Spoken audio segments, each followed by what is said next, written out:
Movie start होती है और हम सिटरसन और हेडली नाम के दो बंदों को देखते हैं। वो दोनों एक अंडरग्राउंड वाली जगह पर हैं और ये लोग एक खुफिया प्रोजेक्ट पर काम कर रहे हैं। इसके बारे में बाहर किसी को भी पता नहीं है। इस खुफिया प्रोजेक्ट को दुनिया भर में कई जगह पर टेस्ट किया जा चुका है, लेकिन यह अभी तक सक्सेसफुल नहीं हुआ। जिसके बाद में अब ये लोग जापान और अमेरिका में अपना न्यू एक्सपेरिमेंट करने वाले थे। तो आखिरकार ये सीक्रेट प्रोजेक्ट क्या है, ये आपको आगे वीडियो में पता चलेगा। तो अब सीन शिफ्ट होता है और हमें 5 फ्रेंड्स दिखाए जाते हैं। इनके नाम है कर्ट, उसकी गर्लफ्रेंड जूल्स, डायना, मार्टिन और होल्डन। ये पांचों फ्रेंड साथ में वेकेशन एंजॉय करने के लिए जंगल में कैबिन में जा रहे थे। अब जैसे ही ये लोग घर से निकल रहे थे तो यहाँ पर एक घर के ऊपर खड़ा हुआ बंदा इन्हें देख रहा था और वो कॉल करके किसी से कहता है कि ये लोग टाइम से घर से निकल गए हैं। अब रास्ते में कर्ट अपनी वैन को एक पेट्रोल पंप पर रोकता है और यहाँ को जो ओनर था वो काफी ज्यादा क्रीपी है। वो उन्हें पेट्रोल भी नहीं देता और वो उनसे काफी ज्यादा रूड बिहेव कर रहा था। जिसके बाद में अब ये लोग अपनी वैन को लेकर यहाँ से निकल जाते हैं। अब ये लोग जंगल में एंट्री करते हैं और यहाँ पर एग्जिट करने का जो रास्ता था वो एक ही था।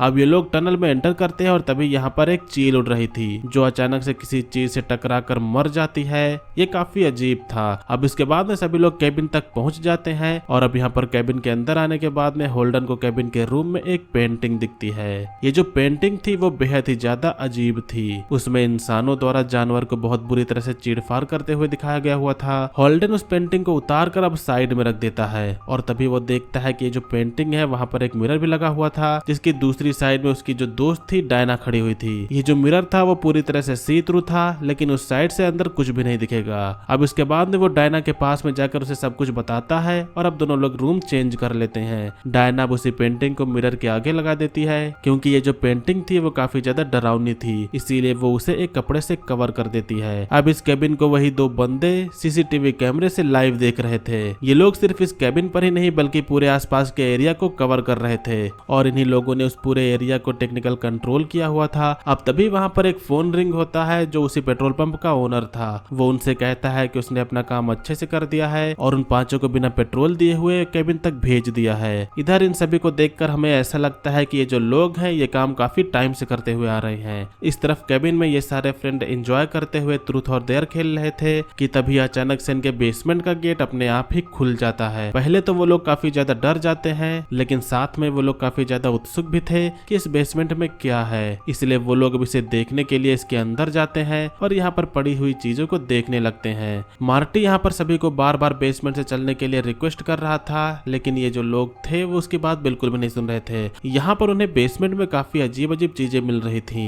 इन सभी चीजों में डायना को एक डायरी मिलती है जो कि एना नाम की एक लड़की की है, जिसे 1903 में लिखा गया था। इस डायरी पर उनके द्वारा किए गए टॉर्चरों का जिक्र था और उनमें एना ने लिखा था कि उनकी फैमिली के मेन मेंबर्स को उसकी मॉम ने बहुत ही ज्यादा टॉर्चर किया, जिनमें से उसका एक हाथ बुरी तरह से कट गया था। उसकी मॉम को उसी के फादर ने बुरी तरह से मार दिया था और उस डायरी में ये भी लिखा था कि जो भी इस डायरी में लिखे हुए मंत्र को पढ़ेगा तो वो लोग जिंदा होकर जो भी इस डायरी को पढ़ रहा है उसे मार देगा। ये सुनकर मार्टी काफी ज्यादा घबरा जाता है और वो उसे पढ़ने से मना करता है, लेकिन इधर डायना और उसके बाकी के दोस्त इसे बकवास समझ रहे थे क्योंकि ये सारी चीजें आखिरकार कैसे हो सकती हैं। और अब ये लोग उन मंत्र को पढ़ने लगते हैं। अब इसी बीच में कैबिन से दूर जंगल की जमीन में एना और उसके परिवार के लोग जिंदा होकर अब बाहर निकलने लगते हैं। तो इधर ये जो लोग हैं वो ज़ॉम्बीज थे और अब जमीन से अब ये लोग बाहर आ चुके थे। इधर दूसरी तरफ कर्ट और जूल्स कैबिन के बाहर जंगल की तरफ घूमने के लिए निकल जाते हैं और इन्हें अंडरग्राउंड रूम से सिटरसन और हेडली नजर रख रहे थे। अब जंगल में जाने पर इधर एक ज़ॉम्बी जूल्स पर अटैक कर देता है। कर्ट उसे बचाने के लिए पूरी कोशिश करता है, लेकिन वो जो ज़ॉम्बी था वो उसे जख्मी कर देता है। इसके बाद में अब ज़ॉम्बी जूल्स को बहुत बुरी तरह से मार देता है और अब जूल्स के मरते ही कैप में हेडली एक लीवर को खींच देता है, जिससे अब जूल्स का जो ब्लड होता है वहां से निकलते हुए एक ऐसी खुफिया जगह में आता है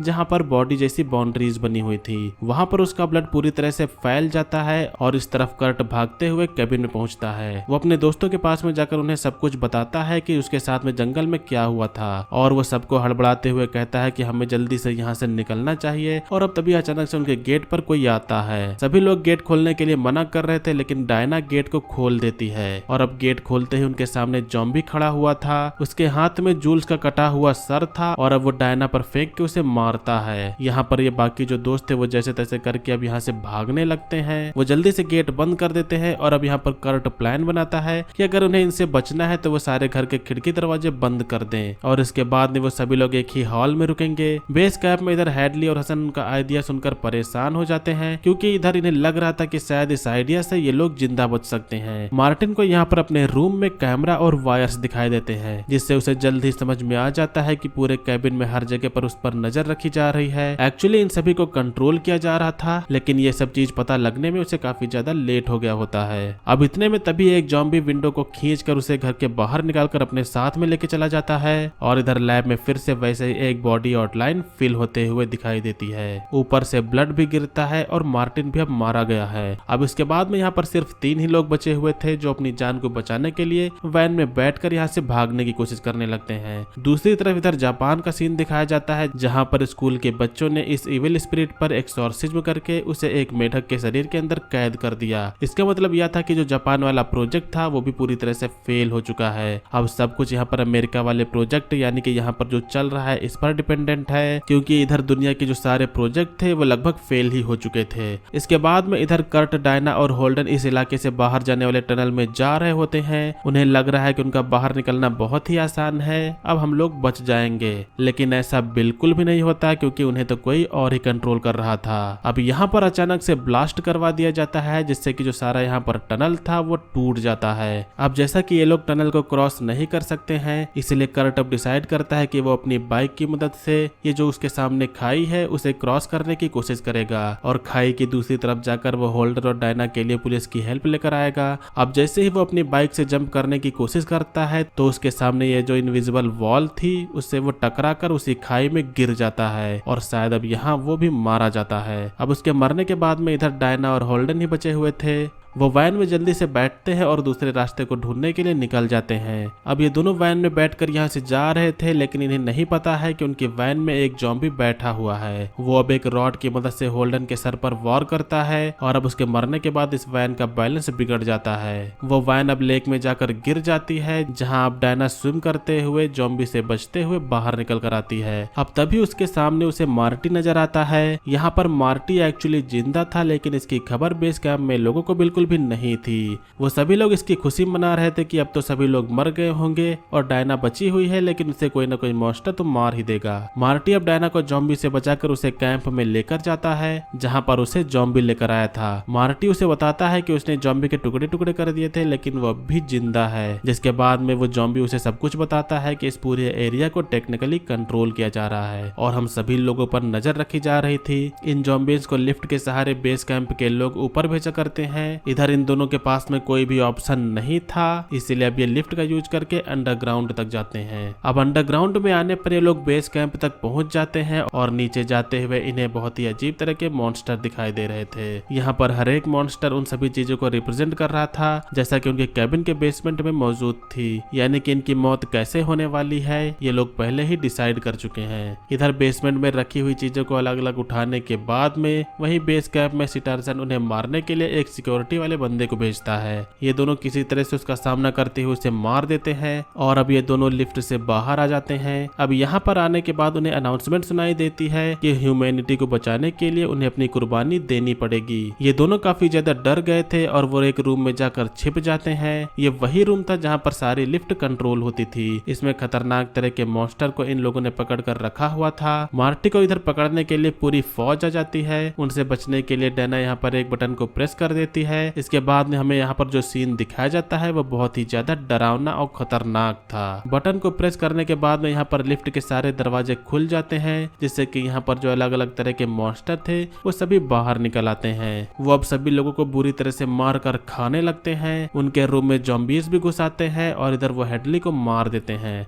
सिटरसन किसी तरह से अपनी जान बचाकर यहाँ से भाग जाता है, जहाँ यहाँ पर डायना और मार्टी आते हैं और वो उसे चाकू से मार देते हैं। इसके बाद में वो बेसमेंट के और अंदर आते हैं, जहाँ पर मरे हुए लोगों का खून बह रहा था, यानी कि यहाँ पर जो ब्लड की आउटलाइन थी उसी में खून बह रहा था। वो 5 लोगों की बॉडी की आउटलाइन को देखते हैं, जो कि इन 5 दोस्तों को ही रिप्रेजेंट कर रहा था। इनमें से 4 लोगों की बॉडी आउटलाइन ब्लड से फुल थी। तभी अब इसके बाद में इनके सामने बेसमेंट की डायरेक्टर आती है। वो उनसे बताती है कि ह्यूमैनिटी को बचाने के लिए हम सब ऐसा कर रहे थे। तो गाइस अब हमें यहाँ पर ये बताया जाता है कि आखिरकार ये लोग यहाँ पर ऐसा क्यों कर रहे थे। ऐसा ये लोग इसलिए कर रहे थे क्योंकि इन्हें गॉड को चढ़ाने के लिए 5 लोगों की बलि चाहिए थी, और अगर ये लोग ऐसा नहीं करेंगे तो जो इविल गॉड है वो ऊपर आकर सभी दुनिया को तबाह कर देंगे। और सुबह होने से पहले हमें 5 लोगों की बलि देनी होगी, जिससे पहले की जो ह्यूमैनिटी है वो खत्म हो जाए। इसी तरह से हमारा ये जो प्रोजेक्ट है वो सक्सेसफुल हो सकता है, जिसके लिए डायना और मार्टी को बलि देनी होगी। अब इसे सुनने के बाद में डायना उसकी बातों में आ जाती है और अब वो ह्यूमैनिटी को बचाने के लिए पहले मार्टी को मारने के लिए उस पर गन पॉइंट करती है, लेकिन अब तभी उसके पीछे एक भेड़िया आ जाता है। वो डायना पर हमला कर देता है। मार्टी अब गन लेके उसे शूट करने लगता है, जिसके बाद में वो भेड़िया यहाँ से डरकर भाग जाता है। अब कैंप की डायरेक्टर मार्टी के बीच में खतरनाक लड़ाई होने लगती है कि तभी अब यहाँ पर ऐना आ जाती है। ऐना वही शख्स थी जिसकी डायरी डायना ने पढ़ी थी। ऐना यहाँ पर पूरी तरह से जॉम्बी में कन्वर्ट हो चुकी थी